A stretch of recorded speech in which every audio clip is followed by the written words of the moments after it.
Samajwadi party के राष्ट्रीय अध्यक्ष अखिलेश यादव की प्रेस वार्ता शुरू हो गई। प्रेस वार्ता में नेता प्रतिपक्ष माता प्रसाद पांडे, राष्ट्रीय प्रवक्ता राजेंद्र चौधरी और वरिष्ठ नेता उदय प्रताप सिंह भी मौजूद रहे। इस दौरान अखिलेश यादव ने देश का नाम रोशन करने वाले वीरों को सम्मानित किया। अखिलेश यादव ने रामचंद्र यादव को सम्मानित किया, जिन्होंने देश का गौरव बढ़ाया है। वहीं निहाल सिंह को सेवा में मेडल प्राप्त होने पर सम्मान दिया गया। अखिलेश यादव ने बताया कि यह सम्मान समारोह एक सप्ताह पहले होना था, लेकिन इंडिगो एयरलाइंस से जुड़े मुद्दों और विधानसभा सत्र के कारण कार्यक्रम आज आयोजित किया गया है। अखिलेश यादव ने कहा कि आज़ादी के लिए लड़ने वाले और देश की रक्षा करने वाले वीर जवानों का सम्मान करना समाजवादी पार्टी का सौभाग्य है। उन्होंने रेंजगला युद्ध का जिक्र करते हुए कहा कि जिस तरह हमारे जवानों ने आखिरी गोली और आखिरी सांस तक चीन की सेना का मुकाबला कर भारत माँ की धरती को बचाया। अखिलेश यादव ने अहिर रेजिमेंट की मांग को एक बार फिर दोहराया और कहा कि समाजवादी पार्टी ने अपने मैनिफेस्टो में भी अहिर रेजिमेंट के गठन का वादा किया है। उन्होंने उत्तर प्रदेश में मिलिट्री स्कूल खोले जाने की भी मांग की और कहा कि यूपी में एक भी मिलिट्री स्कूल नहीं है, जबकि अन्य राज्यों में ये सुविधा मौजूद है। प्रेस वार्ता में कोडीन युक्त सिरफ सिंडिकेट को लेकर अखिलेश यादव ने सरकार पर गंभीर आरोप लगाए। उन्होंने कहा कि इस पूरे मामले में सरकार कई अहम बातें छिपा रही है और यूपी में अंतर्राष्ट्रीय कप सिरफ रैकेट चल रहा है, जिसकी जांच निष्पक्ष होनी चाहिए। अखिलेश यादव ने साफ कहा कि अगर इस मामले में समाजवादी पार्टी से जुड़ा कोई भी व्यक्ति दोषी पाया जाता है तो उस पर भी बुलडोजर चलना चाहिए। साथ ही उन्होंने आरोप लगाया कि प्रधानमंत्री के संसदीय क्षेत्र से जुड़े होने के बावजूद इतने बड़े रैकेट पर सरकार की चुप्पी सवाल खड़े करती है। अखिलेश यादव ने कहा कि समाजवादी पार्टी सच्चाई सामने लाने और दोषियों पर कार्रवाई करने की मांग करती रहेगी। Prime time news, Lucknow.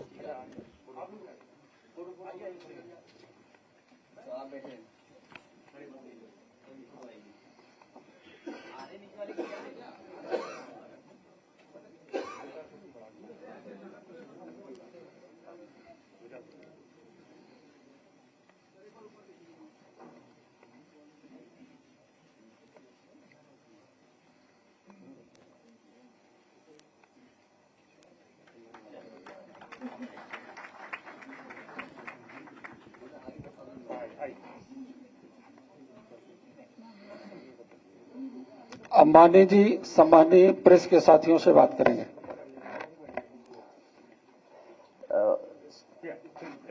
ये कार्यक्रम जो सम्मान करने का था, एक हफ्ते लगभग 10 दिन पहले का कार्यक्रम था, क्योंकि उस समय इंडिगो एयरलाइंस के लेकर के कुछ इश्यूज आ गए और जिसकी वजह से फ्लाइट्स नहीं चल पाई।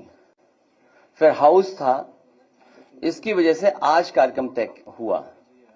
मैं धन्यवाद देना चाहता हूं आप सबका। आप लोगों की वजह से ये कार्यक्रम संभव हुआ।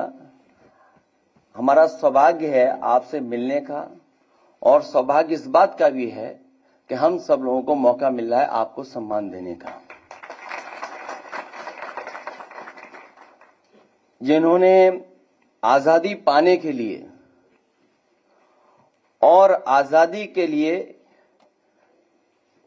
योगदान किया हो और आजादी को बचाने के लिए जिन्होंने काम किया, आज हमारा सौभाग्य है कि ऐसे लोगों का हमें सम्मान करने का मौका मिल रहा है। रिजांगला जो लड़ाई थी, उसके बारे में जब आप डॉक्यूमेंट्री देखेंगे, बीबीसी की डॉक्यूमेंटेड हिस्ट्री की, तो आप खुद महसूस करेंगे और बहुत से साथियों ने देखा भी होगा कि किस तरीके से हमारे फौज के यही जवान लोगों ने आखिरी बुलेट, आखिरी बॉडी तक चीन की फौज का मुकाबला किया और एक एक जवान को न जाने कितनों से मुकाबला करना पड़ा। हजारों की संख्या में जो आए उससे मुकाबला किया और अपने भारत मां की जमीन को, धरती को बचाने का काम इन्हीं वीरों ने किया। हमें खुशी है कि बहुत सारे लोगों से तो हम नहीं मिल पाए, लेकिन उस लड़ाई के ये लोग जो आज हमारे बीच हैं, हम सब गर्व है कि इनकी वजह से हमारे देश की रक्षा हुई है। और सैनिक पक्की नौकरी वाला, आधी अधूरी नौकरी वाले अगर होते तो शायद हमें यह सम्मान करने का मौका भी न मिलता। तो आज के मौके पर जहां इन वीरों ने, इन बहादुर लोगों ने अपनी जान की परवाह किए बिना देश को और देश की धरती को बचाने का काम किया, जो इनकी बहुत पुरानी मांग रही, उस मांग से जुड़ते हुए हम लोग भी यही मांग करते हैं कि इन वीरों के सम्मान के लिए और उस रेजिमेंट के सम्मान के लिए, उन लोगों के सम्मान के लिए अहीर रेजिमेंट की मांग दोबारा हम लोग मांग करते हैं।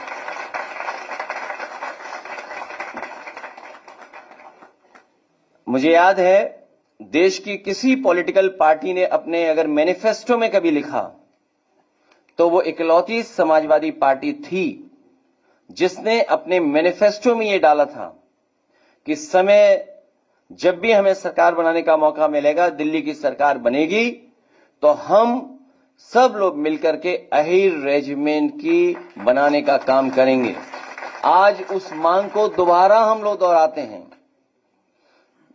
और लोग भी अगर कोई रेजिमेंट मांगना चाहें तो वो भी उनकी भी बनानी चाहिए। और साथ ही साथ, क्योंकि मैं खुद मिलिट्री स्कूल में पढ़ा हूं, देश में कम है 5 मिलिट्री स्कूल हैं।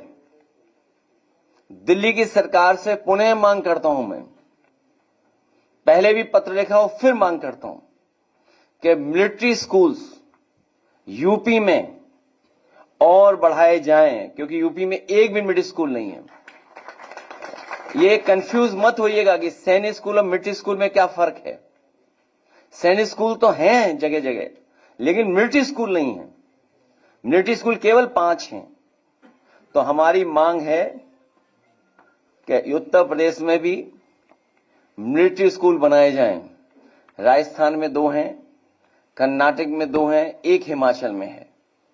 बेलगांव, बेंगलोर, अजमेर, धौलपुर और चैल 5 ही मिलिट्री स्कूल हैं।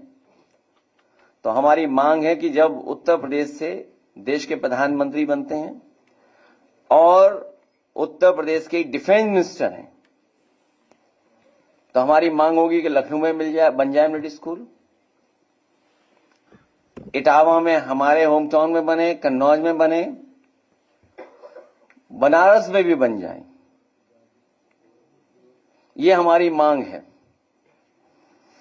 इन्हीं शब्दों के साथ मुझे खुशी है इस बात की कि हमें सम्मान